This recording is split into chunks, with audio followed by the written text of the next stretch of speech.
Hey guys, welcome back. My name is Alice Sandoval, and if you are new to my channel, please don't forget to subscribe. I'm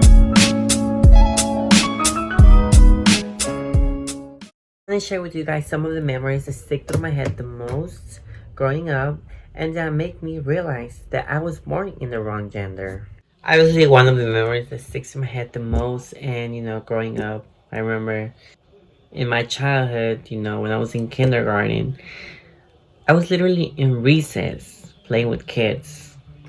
And this little boy comes up to me and literally drags him from my face and gives me that little innocent kiss. Obviously I was in shock. I was nervous. I didn't know how to react to it. I knew I wasn't mad about it, or I wasn't bothered by the little innocent kiss, but I knew that it wasn't right either. I knew that I was completely different. Ever since that little kiss from kindergarten, I knew that I was so completely different. As a child, you're never gonna understand or really understand um, the situation, of being confused with your gender, because it's not a typical thing that most people go through. And I knew for me, it wasn't something very common, in my family. Or in fact, I didn't even know what term gender dysphoria meant, I mean, you're just a kid. Obviously, um, it's different. It's something that it's a very delicate topic. It's a very um, confusing topic as well. I remember that when I was in first and second grade, they always used to partner us up with the boy and the girl and the boy for like a Mother's Day or Father's Day events, and we would have to create this choreography and perform in front of the parents. But I always remember that it used to bother me so much to dance with the girl, and at that time you obviously don't know what gender dysphoria is, or you're obviously confused. Why are you attractive to the opposite gender when you should be this way? For me, it was something that was really tricky. How do I ask about this? How do I know what's good and what's wrong? That was my question. That was my thought. But obviously, that if I had the option, I would have chosen a boy instead of a girl. You start thinking of all these things, and it's funny. It's funny and confusing because you're like, what? Like, you feel like you're committing, like you're doing something wrong. So one memory that really sticks in my head, every time I see little kids opening their gifts in the holidays and getting what they want. I remember that as a kid, my mom took me to the store one time and she asked me, hey, what would you like for Christmas for Santa Claus to bring you? And as soon as we walk into this store, I remember they had this big dollhouse. It was pretty. Um, had like the story, the furniture, and my brain just clicked, and it was like, I want that. So I told my mom, hey mom, that's what I want for Christmas. Like, I want Santa to bring me that for Christmas. And all I remember is my mom staying quiet, her not saying anything, and I remember that when the day came in and I had to open my gift, it wasn't what I wanted. It wasn't what I expected. Obviously, it was a boy toy, and I was sad. I was sad, didn't get the dollhouse, Instead, I got those Max Steel dolls from those times. Um, oh well. Santa Claus didn't bring me my toy. But I mean, all I wanted was a dollhouse. I feel that when you're a kid, you don't know, you don't think, oh, hey, that's for boys, or hey, that's for girls. Like, I just wanted to play with that. Like, my mind wasn't like, hey, that's for girls, or hey, that's for. Like, I wanted to play with that. I didn't think of it as a gender toy. I wanted it. I felt like it was for me. I remember that I would go to my cousin's house all the time and play with their Barbies, and they had like the whole collection of the Barbie, and they had the Barbie car, and they had the Barbie dollhouse. They had everything. So me going to their house, it will be like playing for hours in there, imagining a whole different world. Me putting themselves in the Barbie shoes and playing that I was the Barbie. My mind will fly out and thinking that I was somebody else, you know. It was fun. It was childhood memories, obviously. And obviously I didn't own any Barbies. But now I do have a few of them on collectible. But Barbie is a toy that every girl should have, obviously. When I was in third grade, I remember always staring at my teacher's heels and admiring like the pedicure and like the heels, and like my focus was just like on the heels, you know, like all the time. And I remember her asking my mom like, "Hey, like, why is she always like looking at my heels?" Like, but I really, really wanted like some heels, you know, like my focus was like admiring the beauty of the shoe. Like, I don't know, it's funny, it's crazy.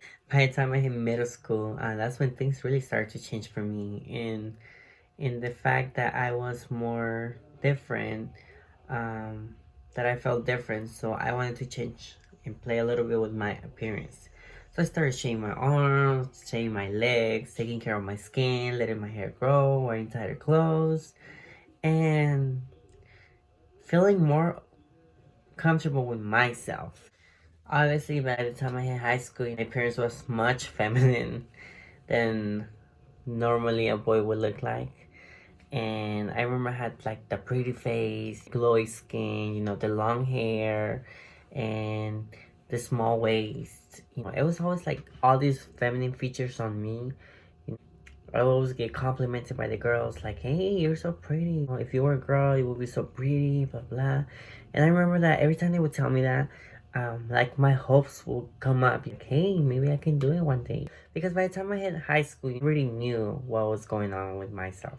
I already knew that me feeling myself like that, it wasn't normal for me, and I just needed to find a way to kind of like get out of the hole. It was kind of like finding the road. And I think that high school, it was when I started realizing more and more and more things that really make me come to the conclusion of what gender dysphoria is.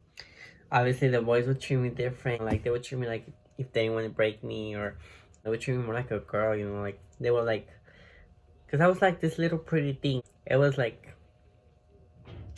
I don't know, like I was in between. Like, how do we treat that person? Like, as a boy or as a girl, or like it was funny. It was um I guess new for them. Using the bathroom was always an issue because for them it was like seeing a girl go to the bathroom, you know, and obviously they will here and there I will hear comments like, "Hey, what's a girl doing in the boys' bathroom?" Or, "Hey, you know." Obviously I would go to the bathroom like the last stall and sit down like a girl would, start peeing, you know, doing my thing. That's when I started realizing things, you know, like I wasn't comfortable being in front of other boys, and I wasn't comfortable being in the same lockers room as the boys. I felt shy when I was in the lockers room. You know, I remember I would go to the to the bathroom, you know, privately and change because I didn't want to be seen in front of the boys. Also, when I was in high school, I remember that I was in theater class, and something that I really like and I started to discover is that I really like makeup. You know? For me, being in theater, I was able to play with makeup. So I remember our teacher telling us to buy a foundation and to so it can make our expressions look more noticeable in front of the lights.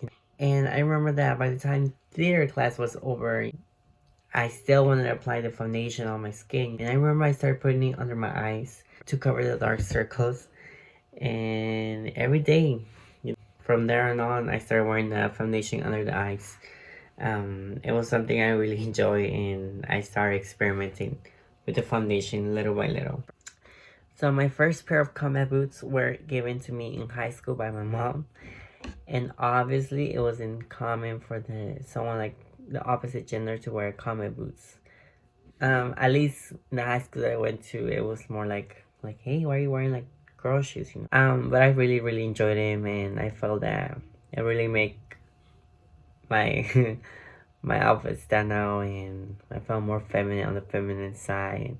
It was something cute that I really enjoyed to wear. Definitely, I never played sport throughout my whole high school years. Why? Because I didn't want to be put in the opposite team, and obviously I felt that I belonged with the girls team. But at that time, if I would have chosen, to play the sport, I wouldn't have the choice to play with the girls. So it was best for me just to not play any type of sport. Um, I think that it worked out for me pretty well. I never been really been a sports type of person because I suck. I remember that by the time I hit senior year and we had to attend prom, I decided to not go. Why? Because I didn't want to wear a tuxedo. Number one. And two, I wanted to wear a dress, but it was not the right time. I felt that I didn't want to be criticized at that time, and I didn't want to be judged and be seen like different. I was already criticized at some points, and um, but I mean, I didn't want to be make fun of. And there's nothing wrong if you want to take prom in dress or anything. It's just for me, it worked better after high school that I was gonna continue with what I wanted to do. I feel that high school is that place where everybody judges you. It's like it's a hard time. It's a difficult stage of your life. Everybody's like criticizing you. You don't meet certain standards. Everybody looks at you different, and it's really a difficult time, to fit. Well, thank you for watching my video, guys, and I hope you guys enjoyed the video. I hope you guys can understand that gender dysphoria is not a choice, and like I mentioned, I knew something was wrong with me since I was a kid. Somebody else can be going through the same situation, and I feel that when you're in the wrong gender, you know what's going on, but sometimes we don't accept it. And I feel that when you accept it, you're gonna feel much better with yourself. But just remember, guys, that if you're going through the same circumstance that I went through, or some of the situations that I went through, just remember that eventually you'll get to where you want, and patience is the key. It takes time, but you'll get there. Love you guys. Please don't forget to subscribe. Till next time.